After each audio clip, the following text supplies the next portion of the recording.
حضرت خواجہ حسن خطیب چشتی رحمۃ اللہ علیہ کا ایک روحانی رشتہ حضرت خواجہ رکن الدین فرخ چشتی جو اس وقت شاہی باغ کی سلسلہ چشتیہ کی گادی کے سجادہ نشین ہے،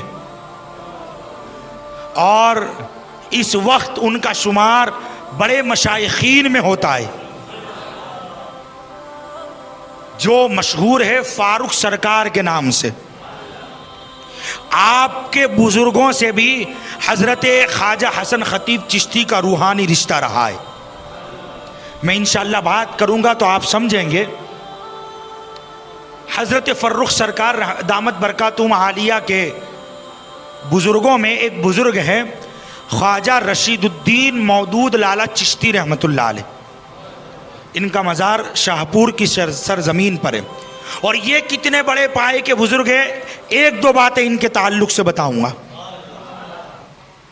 ان کے زمانے کے بزرگ تھے حافظ قاسم جمال پوری رحمۃ اللہ علیہ، دوسرے بزرگ تھے حضرت محی الدین عباسی رحمۃ اللہ علیہ، تیسرے بزرگ تھے سید محمد میاں قادری رحمۃ اللہ علیہ۔ یہ تینوں بزرگ پیر کی تلاش میں نکلے، دنیا کا سفر کرتے کرتے جب بغداد محلہ پہنچے، حضور سیدنا غوث العظم دستگیر کی بارگاہ میں، سرکار غوث پاک کی بارگاہ میں جب یہ تینوں بزرگ حاضر ہوئے تو سرکار غوث پاک کے مزار سے آواز آئی، احمد آباد میں خواجہ رشید الدین مودود لالا چشتی کو عبد القادر جیلانی کا سلام پیش کر دینا۔ اللہ اکبر۔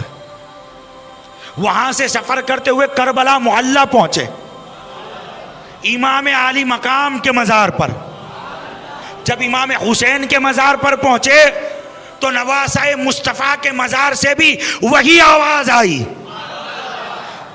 ہندوستان کے گجرات کے احمد آباد سے آنے والوں، احمد آباد میں ہمارا ایک روحانی فرزند ہے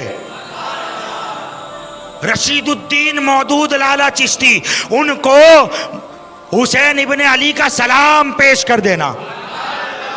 اللہ اکبر۔ بڑی بڑی ہستیاں جن کو سلام پیش کرتی ہو، اللہ اکبر۔ اور یہ خواجہ مودود لالا چشتی رحمۃ اللہ علیہ جب ہندل ولی کے آستانے پر گئے نا، سرکار غریب نواز کے مزار پر، تو حضور غریب نواز کے مزار سے آواز آئی، اے رشید الدین، تم اللہ کی بارگاہ میں مقبول ہو چکے ہو، اور تم نے ہمارے سلسلہ چشتیہ کو بڑا فروغ بخشا ہے، بڑی شان بخشی ہے، ہم نے تمہیں اپنی فرزندی میں قبول کیا۔ اسی طرح جس طرح امام الانبیاء نے حسنین کریمین کو اپنی فرزندی میں قبول فرمایا تھا۔ اللہ اکبر۔ غریب نواز جن کو اپنا فرزند بنائے، یہ ہے خواجہ رشید الدین مودود لالا چشتی رحمۃ اللہ علیہ۔ فرخ سرکار کے بزرگوں میں ان کا شمار ہے۔ اوپر جا کر ان کے دادا پردادا ہے۔ جب ان کے وصال کا وقت آیا، آخری سانسیں لے رہے ہیں، دل میں ایک حسرت ہے، ایک آرزو ہے، ایک تمنا ہے۔ خادم نے کہا حضور آخری وقت ہے، مرض وصال ہے، لیکن میں دیکھتا ہوں کہ آپ کے دل میں ایک تمنا ہے۔ تو آپ نے فرمایا ہاں تو نے صحیح پہچانا، ہمارے دل میں ایک آرزو ہے، ہمارے دل میں ایک تمنا ہے۔ کہا حضور تمنا کیا ہے؟ کہا اس وقت میرا بیٹا دھولکا کی سرزمین پر ہے۔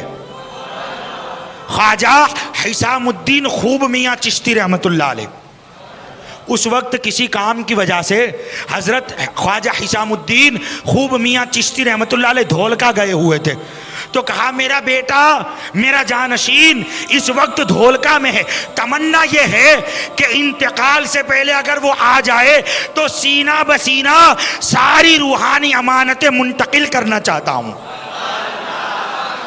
ساری روحانیت اپنے بیٹے کے سپرد کرنا چاہتا ہوں، جانشین بنانا چاہتا ہوں۔ خادم نے کہا حضور اگر اجازت ہو تو میں دھولکا جا کر آپ کے شہزادے کو بلا کر لے آؤں۔ اللہ اکبر۔ جب یہ کہا تو آپ نے کہا اے میرے خادم تجھے فکر کرنے کی ضرورت نہیں، یہ کام ہم نے خواجہ حسن خطیب چشتی کو سونپا ہوا ہے۔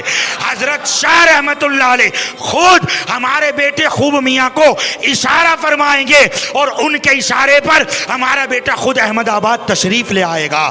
وہاں خواجہ حسام الدین خوب میاں چشتی رحمت اللہ علیہ جب عالم مراقبہ میں تھے، مراقبے کے عالم میں تھے، آپ جب مراقبے کے عالم میں تھے، آپ کے مراقبے میں حضرت سیدنا دھولکا کے شہنشاہ خواجہ حسن خطیب چشتی نظامی رحمت اللہ علیہ تشریف لائے اور فرمایا شہزادے اسی وقت احمد آباد کے لیے روانہ ہو جاؤ، تمہارے والد تمہارا انتظار فرما رہے ہیں۔